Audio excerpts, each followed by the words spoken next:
안녕하세요. 반갑습니다. 정제된 고품격 지식을 지향하는 가이던트 팟캐스트입니다. 중국의 환경오염은 중국만이 아니라 바로 우리의 문제로 연결되고 있기도 합니다. 미국의 전문 연구기관의 조사 연구에 따르면 한국의 미세먼지 절반 정도가 중국에서 오고 있다라고 밝히고 있습니다.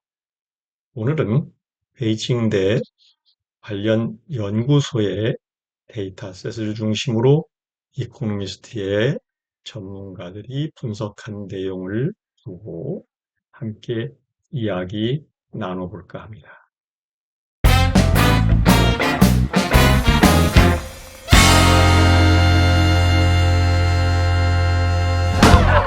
Trident Podcast. 1990년대 그리고 2000년대에 중국 경제는 급성장하던 시기였고 환경 문제에 대한 우려가 사실상 무관심한 상태에 있었습니다. 공기의 질은 매우 나빴고 많은 도시들이 짙은 스모그에 뒤덮여 있었습니다. 강과 호수의 물은 말할 것도 없었습니다. 그러나 2014년 대중들의 불만이 커지자 중국 지도부는 본격적으로 대응에 나섰습니다. 당시의 총리던 리커창은 이른바 오염과의 전쟁을 선포했고 이후 중국은 상당한 개선 성과를 보였습니다. 베이징의 하늘이 점점 더 파랗게 보이기 시작했다라는 보도도 이 시기 이후에 나오기 시작한 것입니다. 최근 들어 이러한 오염도 개선 속도가 눈에 띄게 둔화되었습니다. 이 상황을 분석하기 위해 활용된 것은 베이징 대학 연구팀이 개발한 중국 고농도 대기 오염 물질 CHAP 챕 데이터셋입니다. 이 데이터셋은 위성 자료를 바탕으로 미세먼지, 특히 PM2.5의 분포를 측정한 것입니다. PM은 Particulate Matter, 그래서 미세먼지라고 우리말로 번역할 수 있는데 공기 중에 아주 작은 입자입니다. 만약 PM10이라고 한다면 지름이 10 마이크로미터, 미크론 이하의 아주 작은 입자를 말합니다. 여기에 인구 밀도를 반영해서 실제 사람들이 얼마나 영향을 받는지를 고려한 분석이 진행되었습니다. 다시 말해서 사람이 거의 살지 않는 사막 지역보다는 상하이와 같은 대도시의 영향을 더 크게 반영한 것입니다. 그 결과를 보면 2013년부터 2021년까지 8년간 PM2.5 농도는 66에서 33 마이크론으로 절반 가까이 줄어들었습니다. 연평균 약 4.2씩 줄어든 셈이라고 볼 수 있겠습니다. 그러나 이후 기간인 2021년부터 2014년까지는 연간 감소폭이 0.5 수준으로 급격히 둔화되어 버렸습니다. 이처럼 개선 속도가 느려지는 이유에 대해서는 아직 명확한 합의는 나오지 않은 상태이지만 대체로 동의하는 몇 가지 주요한 설명은 제시되고 있습니다. 첫 번째는 손이 쉬운 단계가 끝났다는 점입니다. 초기에는 비교적 간단하고 효과적인 조치들이 가능했습니다. 그리고 효과도 빠르게 나타났습니다. 예를 들어서 발전소 굴뚝에 세정기를 설치해서 오염물질이 대기 중으로 배출되기 전에 걸러내는 방식입니다. 이러한 사후 처리 중심의 정책은 빠른 성과를 냈지만 이제는 그 한계에 도달했다는 것입니다. 앞으로는 오염물질이 애초에 생성되지 않도록 구조 자체를 바꾸는 더 어려운 단계에 진입하고 있습니다. 운송 시스템의 전기와 같은 변화가 그 중에 하나라고 할 수 있습니다.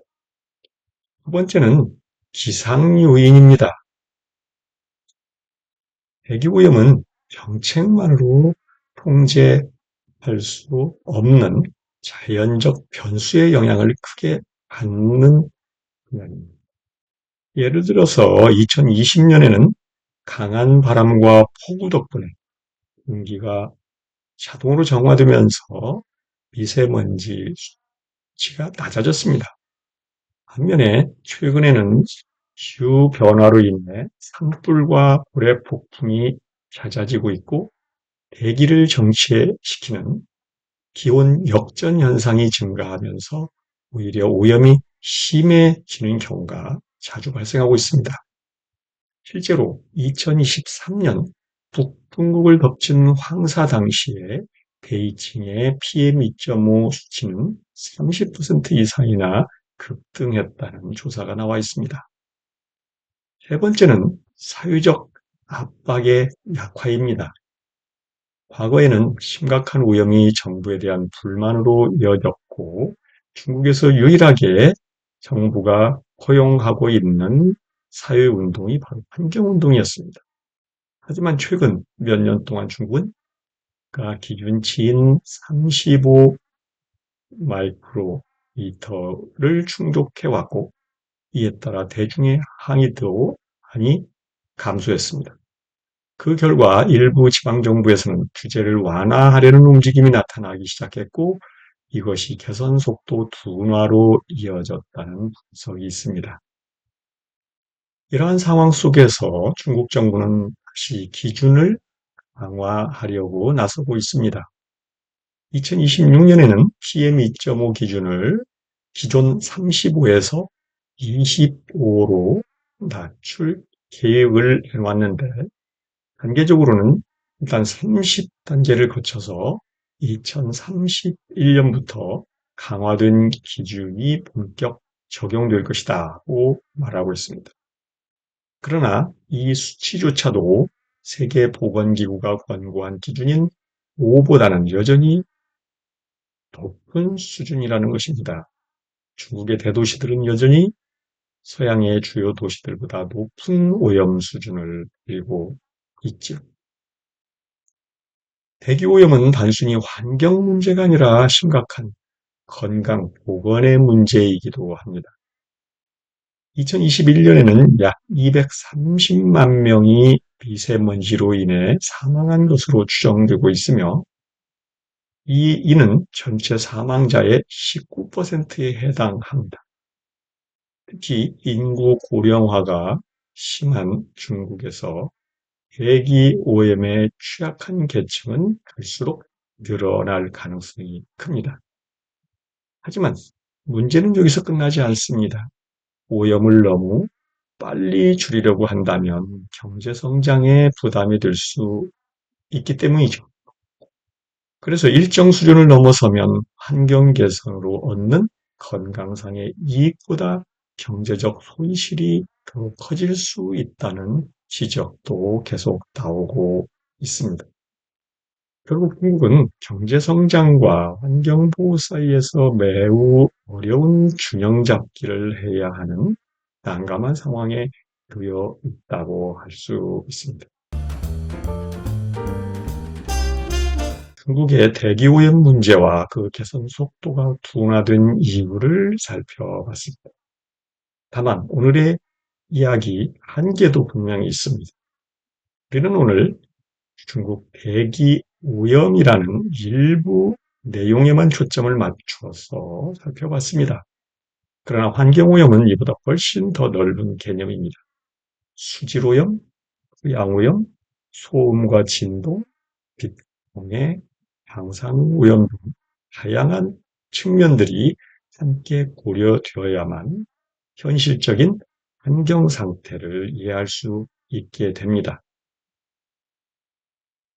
이상으로 오늘 이야기를 마칩니다. 지금까지 들어주셔서 감사합니다. 맑은 봄날을 기대하면서 오늘의 주제를 뵙겠습니다. 다음 시간에는 더 재미있고 깊이 있는 이야기로 찾아뵙도록 하겠습니다. 맑은 공기 마시세요. 이상 슬라나이었습니다.